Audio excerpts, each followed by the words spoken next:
Pertanyaannya adalah bagaimana cara menguatkannya atau meningkatkan interkoneksi sinap di otak itu sehingga terjadi neuroplastisitas. Ya kan tadi.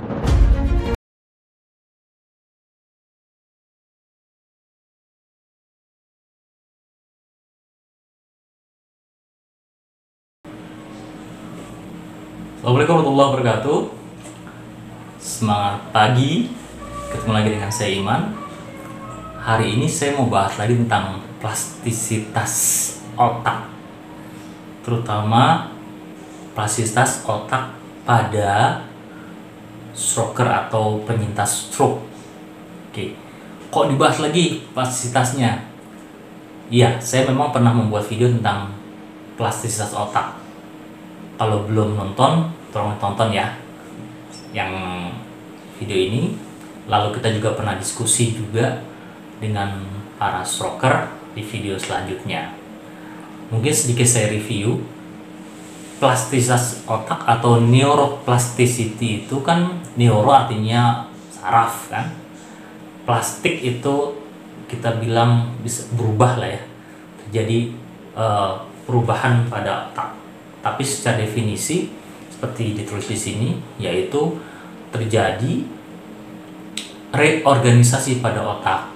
Seperti kita ketahui, jika sudah terjadi infark atau kematian jaringan di otak, kan tidak ada perbaikan lagi jaringan tersebut karena sudah mati. Walaupun saya pernah membaca saja ya, salah satunya mungkin hiperbarik bisa memperbaiki, walaupun saya belum melihat jurnalnya, mohon maaf, jadi saya tidak bisa paparkan di sini bahwasanya intervensi itu bisa memperbaiki otak gitu yang sudah mati, walaupun saya belum begitu paham bagaimana dan juga belum melihat jurnal penelitiannya.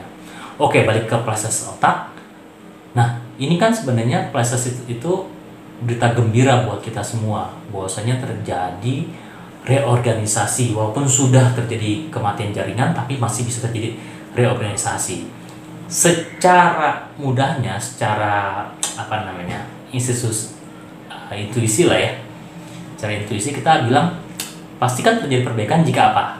Jika melakukan latihan atau gerak-gerakan terus-menerus berulang, atau kita bilang repetitive positive experience ya, jadi melakukan gerakan positif yang berulang-ulang.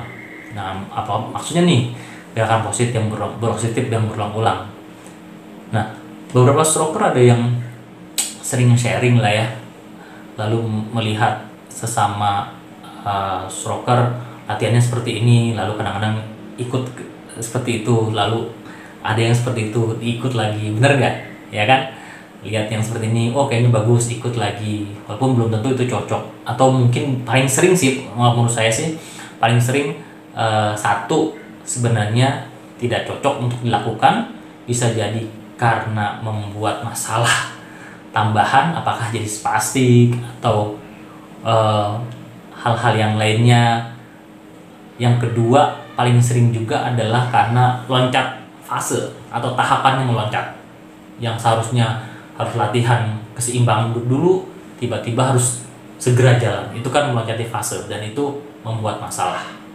Nah, jika dilakukan repetitive positive experience, latihan atau gerakan yang positif yang bagus buat pasien, maka akan terjadi neuroplastisitas. Nah, pada video ini kita akan ngomongin tentang hal-hal apa yang mempengaruhi neuroplastisitas. Oke, ditonton ya. Kita obrolin satu-satu. Oke, balik ke repetitive positive experience. Pertanyaannya adalah bagaimana cara menguatkannya atau meningkatkan interkoneksi sinap di otak itu sehingga terjadi neuroplastisitas. Ya kan tadi kita sudah bahas tuh, bahwasanya pasti kita harus melakukan pengulangan repetitif, lalu yang positif tapi ya, yang benar gitu, yang positive experience. Nah, ada sebuah penelitian oleh Clem and John, mereka bicara tentang hal-hal yang mempengaruhi atau dibilang experience dependent neuroplasticity. Jadi bagaimana atau hal-hal apa yang mempercepat atau menguatkan terjadinya interkoneksi atau sinap di otak sehingga terjadi neuroplastisitas. Kita bahas satu-satu ya. Yang pertama, ini semua pasti sudah tahu, yaitu gunakan atau hilang. Ya, kita seringlah ketemu dengan stroker susah pakai tangan kanan, tangan kaki kiri jika hemiplegia kanan ya, atau kelemahannya di kanan. Ya, semakin tidak digunakan kakinya, maka semakin hilang kemampuannya. Lakukan repeated positive experience, lakukan berulang-ulang untuk memberikan informasi ke kaki kanan. Kalau mau kaki kanannya membaik, sama seperti tangan, lakukan berulang-ulang untuk tangan kanan jika mau tangan kanannya membaik. Ya, maka sering ada pertanyaan, kanan sama kiri cepetan mana sih perbaikannya gitu kan? Selain memang faktor-faktor lain, misalnya keparahan, kerusakan di otaknya, bisa jadi kalau tangan kanan itu tangan kiri, karena kita tidak biasa menggunakan tangan kiri, kita sering nyuekin tuh tangan kiri, akhirnya makin nggak kepake. Beda lagi jika memang itu kenanya tangan kanan, maka kita akan berusaha untuk pakai. Atau kebalikannya, tangan kanannya kena, akhirnya dicuekin, ya udah deh pakai tangan kiri aja. Nah, prinsip pertama, gunakan atau hilang. Oke, yang kedua, gunakan dan praktekkan. Gunakan apa? Tangan kanannya, praktekannya. Buat apa? Buat pegang mulut, buat pegang kepala, buat ngusap muka mungkin, atau buat garuk. Ya, gunakan dan praktekkan sesuai dengan fungsinya. Ya, jangan hanya lakukan gerakan tanda kutip bergerak. Misalnya gerak, ini kan tekuk siku, ya, angkat tangan, ya, itu gerakan saja. Faktanya kita hampir nggak ada yang benar-benar cuma tekuk siku aja. Ada tekuk siku dan arah dalam, tekuk siku dan ke atas. Ya, gunakan dan praktekkan. Oke, itu yang kedua. Yang ketiga, yaitu spesifik atau khusus. Nah, ini yang menjadi tantangan. Jadi seringkali ini yang saya lihat ya, para stroker melihat penyintas yang lainnya bisa ini, dia mau melakukan ini, bisa melihat yang lain dia mau melakukan seperti ini, padahal nggak khusus. Khususan itu kita mau ngelatih apa nih? Mau ngelatih upper, latihnya mau buat apa? Buat ke arah mulut. Itu bisa jadi kita lakukan khas itu berulang. Ke arah mulut kan fungsional kan, makan misalnya gitu kan, ngusap, itu kan fungsional. Ya, spesifik mau buat apa. Ya, tentunya dari mulai yang mudah-mudah dulu, yang bentuknya gross baru ke fine, ke gross motor dulu yang motorik kasar dulu, lalu yang fine motor yang motorik harusnya. Nah, jadi kalau misalnya kita mau melatih nih, kalau mau neuroplastisitas spesifik mau ngapain? Oh, mau melatih misalnya keseimbangan berdiri, latih terus keseimbangan berdiri, kasih tumpuan, jangan terlalu banyak belanja dan lihat sana sini, habis ini latih ini, habis ini latih ini. Lebih baik kita fokus ke situ, spesifik sesuai dengan targetnya ya, baru nanti kita boleh melangkah ke hal-hal lainnya. Makanya butuh tahapan, baiknya dikonsultasikan, saya tahapannya apa ya, apa yang saya mau kerjakan, apa yang saya mau capai untuk satu fase ini. Mau ngapain? Mau bisa tekuk lutut misalnya, ya, atau mau lututnya lurus, tidak nekuk ke belakang saat berdiri. Nah, itu kan spesifik tuh, dilakukan. Itu jelas. Selanjutnya, pengulangan atau repetisi. Lakukan berulang-ulang sampai target tercapai. Jika itu tercapai, alhamdulillah, jika sempurna, atau jika sampai terjadi perubahan. Ya, jangan terlalu ganti-ganti, sama seperti yang tadi, spesifik, dan ini repetition atau pengulangan. Lakukan pengulangan terus. Mau latihan apa? Tadi contohnya, latihan menumpu di sebelah kanan. jika kena kanan. Belajar pertumbuhan terus. Jika terjadi perubahan atau perbaikan, maka kita anggap itu terjadi neuroplastisitas. Seperti itu. Jangan terlalu banyak yang ingin dicapai, tapi pengulangannya sedikit, malah akhirnya tidak dapat apa-apa. Oke, ini kan menjadi autokoreksi buat kami para fisioterapis dan juga para stroker dan caregiver gitu kan. Seringkali, ayo abis ini latihan ini gitu kan. Kalau latihannya dalam satu sesi latih itu terus gitu kan, iya mungkin bosan, harus ada variasi, tapi variasinya juga nggak boleh terlalu banyak gitu kan, sampai hal itu tercapai. Latihan supine to sit, duduk ke tiduran ke duduk, diulang terus dari mulai komponennya. Mulai muter badannya, mulai tangannya kemana, mulai pinggulnya kemana, mulai tumpuan tangannya, itu diulang terus sampai akhirnya bisa ke arah duduk, dari mulai full dependent dibantu, lalu dibantu sebagian, sampai tidak dibantu atau mandiri. Itu repetisi penting sekali.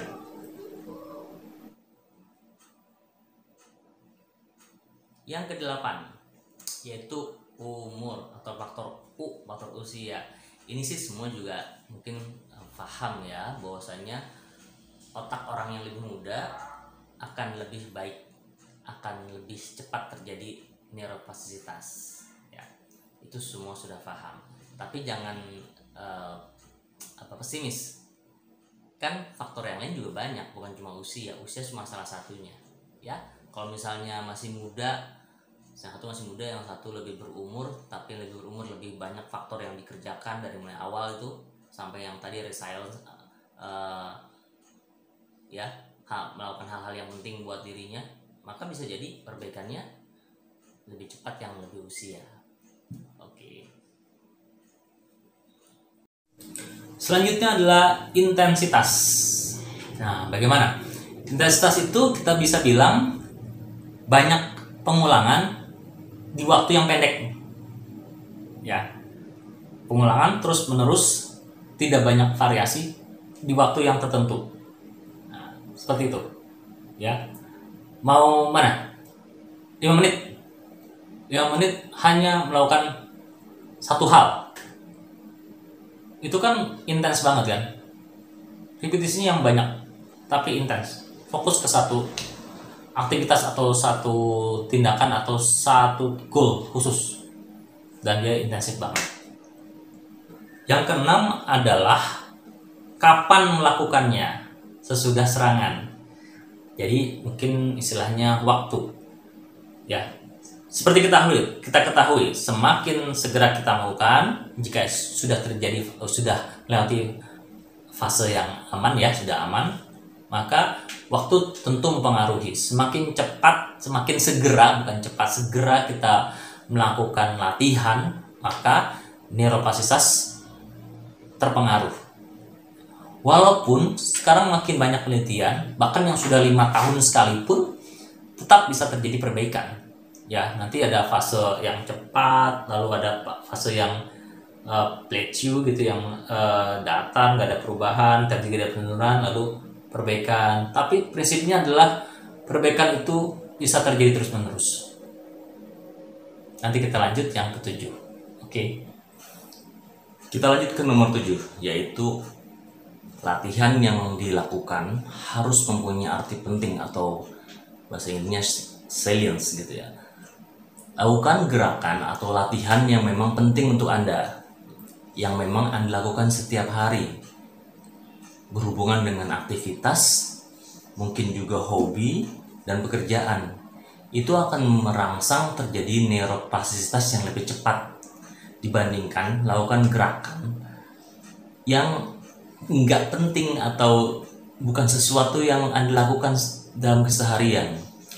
Ini juga mungkin saat nonton ini ada beberapa stroker yang senyum-senyum sendiri, karena seringkali saya dikirim video, "Pak, ini latihan apaan sih? Emang boleh dikerjain gitu kan?" Kalau saya bilang boleh-boleh aja, tapi ini ada manfaat nggak sih? Penting nggak sih buat kita gitu kan? apakah stroker melakukan gerakan seperti ini dalam kesehariannya, apakah itu adalah hobinya atau itu adalah pekerjaannya. Nah, itu mesti dilihat. Makanya program buat stroke itu, restorasi pasca stroke itu, neurorestorasi itu tailor made gitu istilahnya, dibuat program sesuai dengan individunya. Bisa jadi berbeda-beda masing-masing orang. Yang kedelapan yaitu umur atau faktor usia. Ini sih semua juga mungkin paham ya, bahwasanya otak orang yang lebih muda akan lebih baik, akan lebih cepat terjadi neuroplastisitas ya. Itu semua sudah paham. Tapi jangan pesimis. Kan faktor yang lain juga banyak, bukan cuma usia. Usia cuma salah satunya ya. Kalau misalnya masih muda, yang satu masih muda, yang satu lebih berumur, tapi lebih berumur lebih banyak faktor yang dikerjakan dari mulai awal itu sampai yang tadi resilience melakukan hal-hal yang penting buat dirinya, maka bisa jadi perbaikannya lebih cepat yang lebih usia. Oke. Yang ke-9 dan ke-10 yaitu transference. Artinya yang 9 ya. Artinya satu skill akan mempengaruhi skill selanjutnya. Satu kemampuan akan mempengaruhi kemampuan selanjutnya. Nah, ini penting yang berulang kali saya omongin, atau tadi juga saya omongin juga tentang tahap-tahapan. Kalau tahapan yang satu belum selesai, jangan terlalu banyak lihat tahapan yang sesudahnya, karena melihat teman stroker yang lain, wah dia udah bisa ini ya, saya mau ngerjain juga ini. Oh tidak gitu kan. Tahap Anda, tahap kita ada di sini, di nomor 3. Jangan langsung ke nomor 7 gitu kan. Nggak nyampe, dan akhirnya apa? Bikin gerak kompensasi dan sebagainya, bikin spastik dan sebagainya. Lalu kan skill yang berjenjang, transference ya. Yang ke-10 namanya interference. Jika sudah mampu lakukan A, maka lakukan gerakan variasi yang tanda kutip lebih variatif dan lebih susah ya, buat hambatan. Contoh misalnya, kalau sudah bisa jalan bagus, maka coba kita jalan zigzag misalnya, atau jalan dengan ada hambatan, misalnya jalan di tengah-tengah antar 2 meja, jadi kita harus miring. Nah, atau jalannya lebih menanjak, itu kan interference. Jadi kemampuan berjalan tapi dengan berbagai macam variasi dan hambatan. Jadi interference ada hambatan-hambatannya ya. Kalau mungkin di game ada obstacle-nya. Udah bisa ini, coba lebih lagi. Nah, itu akan merangsang terjadinya neuroplastisitas. Akan merangsang interkoneksi di otak, sehingga terbentuk sinap-sinap, hubungan-hubungan. Nah, itu 10 hal yang diperhatikan untuk terjadinya neuroplastisitas pada stroke. Silahkan coba lihat satu-satu, adakah yang tidak sesuai, adakah yang bisa dilakukan. Ini agar menjadi semangat untuk kita para stroker untuk berlatih dan juga punya variasi dan punya harapan terus. Baik, terima kasih sudah menonton video ini, mudah-mudahan ada manfaatnya. Pelan-pelan kita akan share makin banyak teori, dan juga jika sudah selesai kita akan makin banyak prakteknya.